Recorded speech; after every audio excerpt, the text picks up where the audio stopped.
మీ business ను develop చేసుకోవాలి అనుకుంటున్నారా? మీ పరపతిని పెంచుకోవాలి అనుకుంటున్నారా? అయితే ఓకే టీవీ ద్వారా L band, aston band ad, scrolling ad, ad with voice overs, logo bug, video ads ద్వారా మీ యాడ్స్ ను పబ్లిష్ చేసుకోండి.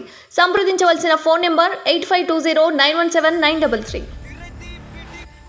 ఇప్పుడు వచ్చిన తెలంగాణ గతంలో ఎవరైతే అత్యధికంగా పోరాడిన వాళ్ళు కొత్తపల్లి జయశంకర్, మొట్టమొదటి ఉద్యమం జరిగినప్పుడు కొత్తపల్లి జయశంకర్ ఆచార్య, కొండా లక్ష్మణ్ బాపూజీ. ఈ కొండా లక్ష్మణ్ బాపూజీ గతంలో కూడా ఆయనకు చేత కాకున్నా కూడా ఒకరి సహాయం తీసుకొని ఉద్యమాలు అయితే అక్కడికి వచ్చి కూడా కొండా లక్ష్మణ్ బాపూజీ కూర్చున్నారు. ఆచార్య జయశంకర్ గారు కూడా వచ్చి కూర్చున్నారు. సో వాళ్ళు ఉంటే ఇప్పుడు బాధపడే వాళ్ళ, సంతోషించే వాళ్ళ, తెలంగాణ వచ్చినందుకు సంతోషించే వాళ్ళ, కేసీఆర్ పాలన చూసి బాధపడే వాళ్ళ. ఇప్పుడు మనందరం ఏం చేస్తున్నామో వాళ్ళు కూడా అదే అయ్యేది. మనందరం బాధపడతలేమా? బాధపడేటట్టు కంటే ముందు వాళ్ళు వెళ్ళిపోయారని అనుకోవచ్చు. ఈ బాధ చూడలేకనే వాళ్ళు వెళ్ళిపోయారని అనుకోవచ్చా? ఇప్పుడు వాళ్ళు నిజంగా చెప్పాలంటే ఈ చూడకుండా ఉండడం అనేది వాళ్ళు పుణ్యజీవులు. మనం చూస్తూ ఏం చేస్తున్నాం, ఏం చేస్తున్నాం చెప్పు.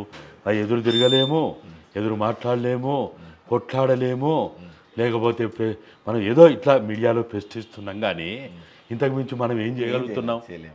ఏదో ఓట్ల కాలం వచ్చినప్పుడు మనం వాళ్ళని ఓడించడం తప్ప వాళ్ళు చేసిన అవినీతి, అక్రమాలు, దౌర్జన్యం, మోసాలు ఏమైనా మనం బయటికి తేగలుగుతున్నామా?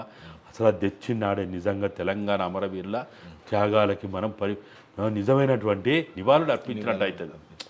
తెలంగాణ అమరవీరులకి నిజమైన నివాళి ఎప్పుడంటే ఈ దొంగలు, ఈ దోపిడీదారులు, ఈ మోసగాళ్ళు, నమ్మక ద్రోహులు, వీళ్ళని మనం ఎప్పుడైతే వాళ్ళకి చట్ట పరిధిలో శిక్షలు వేయించగలుగుతామో అప్పుడే వాళ్ళకి నిజమైన నివాళి అర్పించడం అవుతాం. అప్పటిదాకా జయంతులు చేసినా, వర్ధంతులు చేసినా ఏమి లాభం లేదు. ఏదో ఆడంబరాలు చేసుకుని తృప్తి, మనం ఏదో తృప్తి పడడం తప్ప నిజమైన నివాళి ఎప్పుడైతుంది అంటే తెలంగాణ ద్రోహులను శిక్షించినప్పుడే నిజమైన తెలంగాణ వచ్చి వాళ్ళ ఆత్మలకు శాంతి చేకూరుతుందని చెప్తున్నారు. అంతే. ఇప్పుడు గదరన్న కూడా గతంలో ఏమైందనంటే ఒక 2 సార్లు 3 సార్లు క్యాంప్ ఆఫీస్ కాడికి పోతే బయట కూర్చోబెట్టింది. సో ఆయనకు సరైన మర్యాద ఇవ్వలేదు, అక్కడ హేళనకు గురి చేసిరు ఆయనను. సో ఆయన కూడా గతంలోనే చెప్పిండు దించాలి ఈ పరిపాలన అన్నాడు. ఆయనకు నాకు తెలిసి ఆయన ఆత్మ కొంచెమన్నా సంతోషించిందని నేను అనుకుంటా. ఎందుకంటే ఎక్కడికి వెళ్ళి కేసీఆర్ను దించాలనే ఉద్యమం చేసిండు మళ్ళీ ఆయన. ఆ సమయంలో కూడా కేసీఆర్ ఉండొద్దు ఈ పాలనకు, వేరే గవర్నమెంట్ ఏదొచ్చినా పర్లేదు కానీ కేసీఆర్ మాత్రం ఉండొద్దు అనే ఆ ధోరణిలో ఉండే ఆయన. అంతవరకే చెప్పలే.